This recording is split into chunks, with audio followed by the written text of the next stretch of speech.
Assalamualaikum warahmatullahi wabarakatuh. Selamat siang.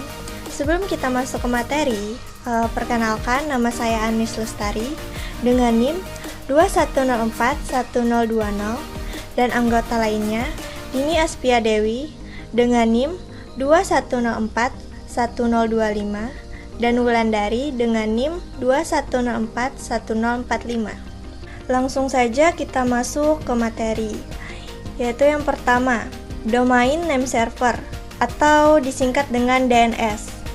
DNS dapat dianalogikan seperti sebuah buku telepon. Ketika suatu komputer ingin berhubungan dengan komputer lain, user harus memasukkan nama host komputer yang ingin dituju.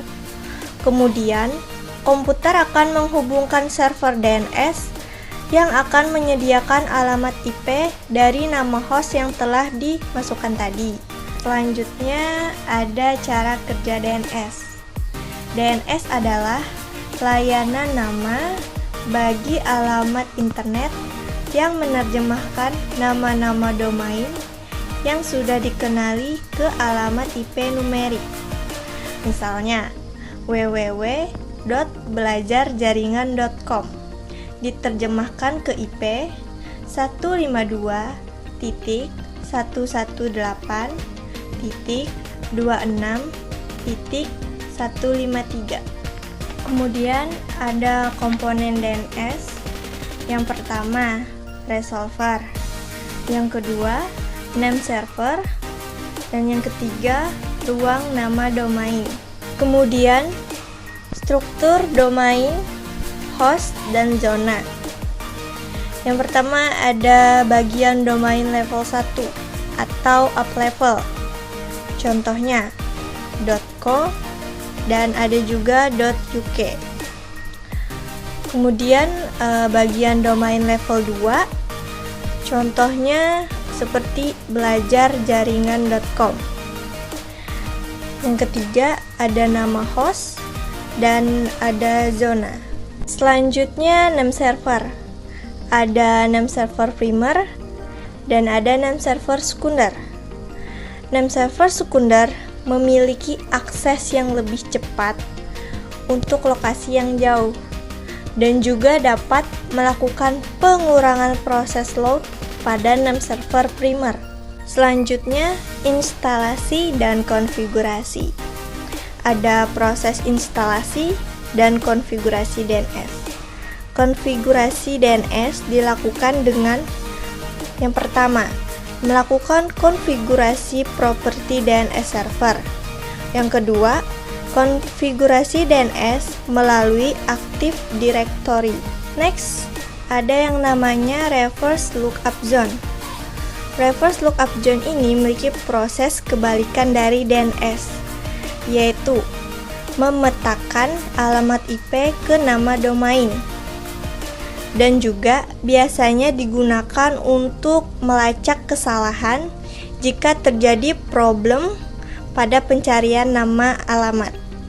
Untuk materi selanjutnya akan dilanjutkan oleh teman saya, Dini Aspia Dewi.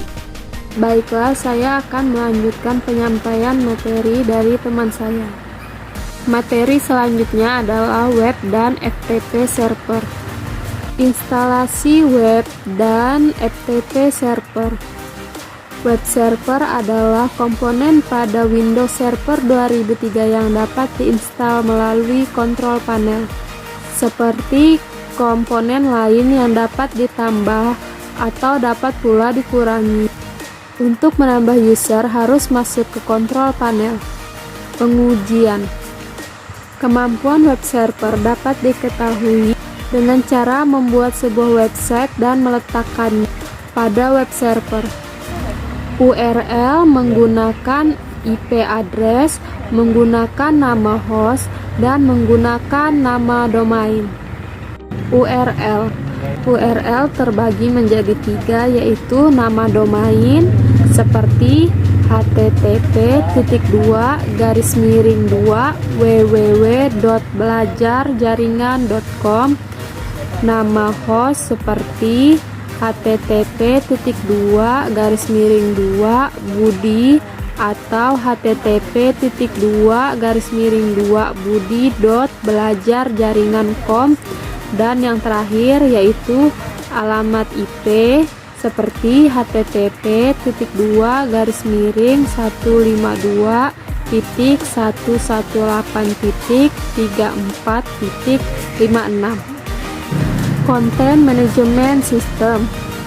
CMS atau Content Management System adalah suatu aplikasi yang memberikan kemudahan di dalam proses distribusi informasi. Aplikasi CMS digunakan untuk mempermudah pengguna dalam manajemen data, mempermudah perubahan situs web yang diinginkan, melakukan standarisasi isi dan tampilan antar data dan tampilan terpisah, dan melakukan pemutahiran dan pemeliharaan menggunakan template basic yang memisahkan data isi dan desain tampilan. Sekian dari saya, selanjutnya akan disampaikan oleh teman saya Wulandari. Baiklah, di sini saya akan melanjutkan membaca materi teman saya tentang keamanan jaringan. Keamanan jaringan adalah saat ini menjadi isu yang sangat penting dan terus berkembang.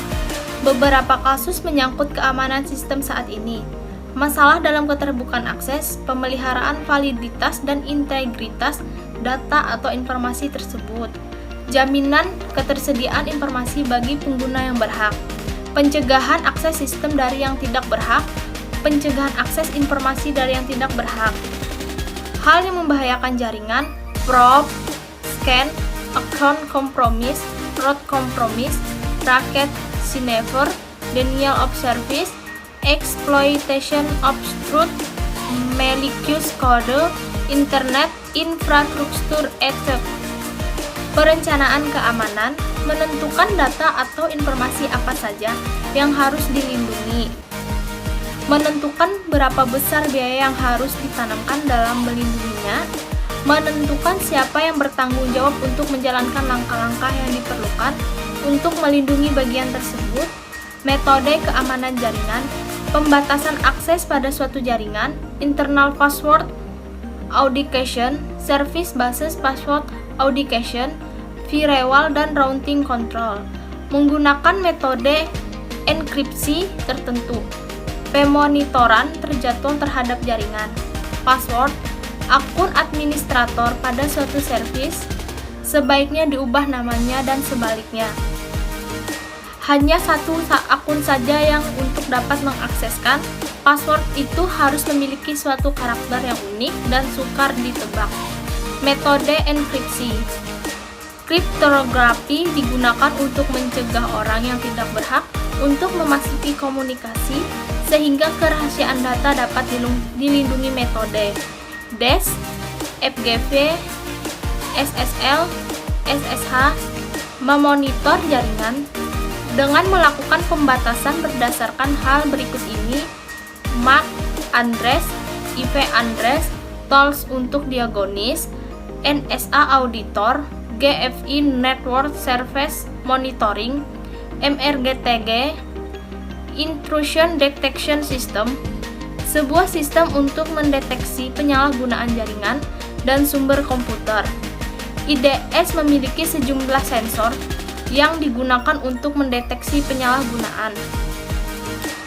Sebuah sensor untuk memonitor TCF request, log file monitor, file integrity hacker, diagram blok IDS, modul sensor atau sensor modul, modul analisis atau analyzer modul, modul basis data atau database modul.